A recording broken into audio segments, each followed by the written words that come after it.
సాధారణంగా మనం ఎప్పుడు ప్రార్థిస్తామండి దేవుణ్ణి?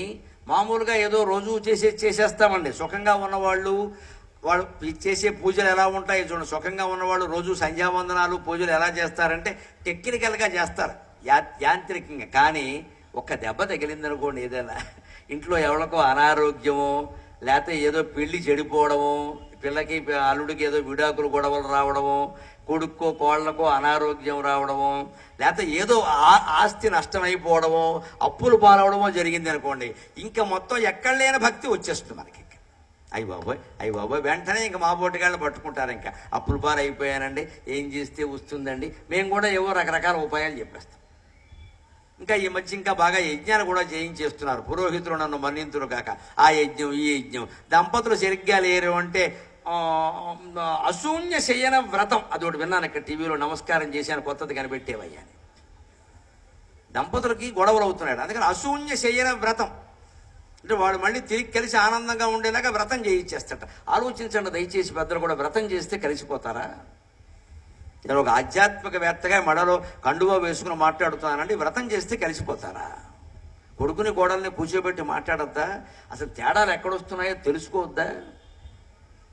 అందుకని ఓ వ్రతం ఎవడో వస్తాడు, ఓ స్వామీజీయో గురువు గారు ఎవరో వస్తాడు. 1000 మంది దంపతుల చేత మేము చేయిస్తాం వ్రతం, ఒక్కోళ్ళు 10,000 కట్టమని అంటారు. ఆ తర్వాత స్వామీజీయే పెళ్లి చేసుకుంటాడు, దంపతులు అవుతారు, వారు అన్యోన్యంగా ఉంటారు. ఎందుకంటే 10 కోట్లు వచ్చేవారికి. మొత్తం 1000 × 10,000 లెక్కేసుకోండి. వీళ్ళేం కలవరు. పైగా వ్రతం చేశాక కూడా 10,000 ఇచ్చాక కూడా, వ్రతం చేశాక కూడా మా వాళ్ళు మామూలుగానే ఉన్నారు అంటే పూర్వజన్మ దోషం అమ్మ. మరి 10,000 పుచ్చుకోకుండా చెప్పొచ్చు కదా ఈ విషయాన్ని. చెప్పడం పెద్ద నాటకం. ఏమన్నా అంటే పూర్వజన్మ మనకేది తెలియదు కాబట్టి. ఎందుకు వచ్చిందండి ఈ మాయలో పడ్డం అసలు? దానికి శంకరాచార్య చక్కని ఉపాయాన్ని ఈ స్తోత్రంలో చెబుతున్నారు. ఏమిటో తెలుసా? ఆపత్సుమగ్న స్మరణం త్వదీయం. అమ్మా, ఆపద వచ్చినప్పుడు మాత్రమే నిన్ను ప్రార్థిస్తాం, మాకు అంతకంటే చేత కాదు, ఏం చేసినా మంచిది అన్నాడు. దానికి లాజిక్ నేను చెప్పాను కదా, ఈయన మించిన లాయర్ లేడు, పెద్ద లాయర్ ఈయన. బాగా వాదిస్తాడు మన తరఫుని, దేవుడి తరఫున కాదు మన తరఫున వాదిస్తాడు. తప్పు అన్నాము, నువ్వు అన్నాను వీలేదు. మేము ఆపద వచ్చినప్పుడే గుళ్ళోకి వస్తాం, అప్పుడే దండం పెడతాం, సుఖంగా ఉంటే రావు, అయినా నువ్వు కాపాడవలసిందే అంటే అమ్మవారు ఏముంటుంది? అదేమిటిరా, ఆపదలు తీరాక గుళ్ళోకి రావడం మానేస్తావా? నేను ఒక్కతనే కూర్చోవాలా గుళ్ళో? సంపదలు ఉన్నప్పుడు కూడా రావచ్చు కదా అంటే ఆయన ఉపాయం చెబుతున్నారు. ఆయన లేదమ్మా నేను చెప్పేది నిజమే. ఆపత్ సుమగ్నక స్మరణం తదీయం కరోమి దుర్గే కరుణార్ణవే శివే. ఆపత్ సుమగ్నక స్మరణం త్వదీయం కరోమి దుర్గే కరుణార్ణవే శివే. క్షుధాతృషార్తాక జననీం స్మరంతి, క్షుధాతృషార్తాక జననీం స్మరంతి. తచ్చాట్యమేవ మయి భాగధేయాగ, తచ్చాట్యమేవ మయి భావనీయం. నేను ఇలాగే చేస్తానమ్మా. ఆపత్సుమగ్నక స్మరణం త్వదీయం కరోమి దుర్గే కరుణార్ణవే శివే. కరుణకు సముద్రం లాంటి దానివి, సముద్రం అంత దయ దగ్గర పెట్టుకుని ఏం చేసుకుంటావు? ఎవరికైనా ఇవ్వాలా వద్దా? నీళ్లు ఎక్కువగా ఉంటే, సముద్రం అంత నీళ్లు ఉంటే మనమే మునిగిపోతాం, ఎవరికైనా ఇవ్వాలి కదా. అమ్మవారి దయ కరుణా సముద్రం, సముద్రం అంత దయ ఉంది. అంత దయ నీ దగ్గర పెట్టుకుని నువ్వు నీ మొగుడు దయతో ఏమైనా ఆడుకుంటూ కూర్చుంటారా? మాకు ఇవ్వచ్చుగా దయ, ఏదో మమ్మల్ని దయ చూడొచ్చుగా. ఇదండి అమ్మవారిని కరిగించే ప్రార్థన. ఇది సంస్కృతంలోనే మీరు చేయక్కర్లేదమ్మా, మీ మాటల్లో మీరు చెప్పుకోవచ్చు, మీ మనస్సులో మీరు భావన చేయొచ్చు. సంస్కృతం రావాల్సిన అవసరం ఏం లేదు. ఏదో బ్రాహ్మణులు, వారు పండితులు, వారి పాటలు ఏవో వారు పడతారు, అందరూ ఆ సంస్కృతంలోనే చదవాలని అనుకోకుండా చదవకూడదు కూడా, అనవసరం. అది భగవంతుడికి కావలసింది మనస్సు, భాష కాదు. ఆ భాష ఏమిటంటే ఇదే, ఆ మనస్సు, ఆ భావన ఏమిటిది? ఆపత్సు మగ్నః స్మరణం త్వదీయం కరోమి. ఆపదలో ఉన్నప్పుడే నిన్ను స్మరిస్తానమ్మా, నన్ను ఆక్షేపిస్తే ఎలాగా? అయినప్పటికీ తచ్చాట్యమేవ మయి భావనీయం నా.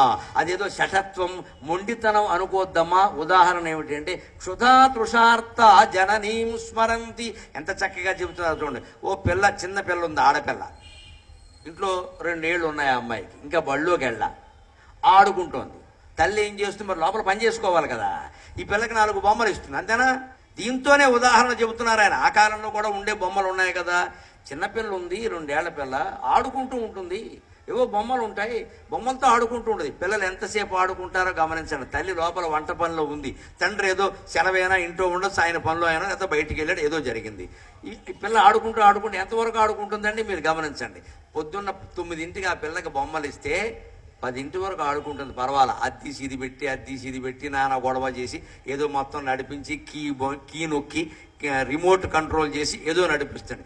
కాసేపటికి ఆ పిల్లకి ఆకలి వేసింది అనుకో, దాహం క్షుధ ఆకలి కానీ తృషార్త దాహం కానీ వేసింది అనుకో, వెంటనే ఏం చేస్తుంది, ఈ బొమ్మలన్నీ అవతల పారేసి అమ్మా అని మొదలెడుతుంది. ఇంకా ఆడుకుంటున్నంతసేపు పిల్లకి అమ్మ గుర్తు రాలా, ఆకలి అయ్యగానే అమ్మ గుర్తొచ్చింది.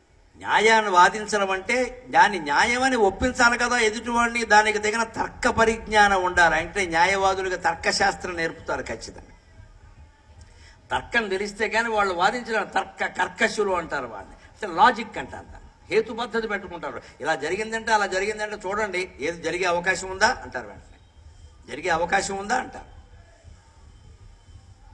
ఆ తర్కం ప్రకారం జడ్జి గారు కాదు ఎవరైనా ఒప్పుకోవలసింది. ఇప్పుడు శంకరాచార్య గొప్ప న్యాయవాది, ఆయన ఏమంటారు, చిన్నపిల్లల్ని చూడండి ఆడుకున్నంతసేపు ఆడుకుంటారు, ఆకలి అయ్యగానే ఏం చేస్తారు, ఈ బొమ్మలన్నీ తన్నేసి అమ్మా అంటాడు. వెంటనే తల్లి వచ్చి నాన్న ఏమిటో పని లోబడి మర్చిపోయానరా, దానా అన్న పాలు ఇవ్వడము, అన్నం తినేవాడైతే అన్నం పెట్టడం, ఏదో ఒకటి చేస్తుంది. సరిగ్గా శంకరాచార్య ఎంత గొప్ప న్యాయవాది అంటే, ఆ పిల్లంతో నేను అంతేనమ్మా, ఆడుకుంటున్నంతసేపు పిల్లకి తల్లి గుర్తు రాలేదు కదా, ఆకలి వేస్తే గుర్తొచ్చింది కదా, సుఖాల్లో ఉన్నంతసేపు నాకు నువ్వు గుర్తు రాలేదమ్మా, కష్టం రాగానే గుర్తొచ్చావు, నన్ను ఏం చేయమంటావు అంటాడు ఆయన. ఇది ఆచార్య స్వామి వాదన.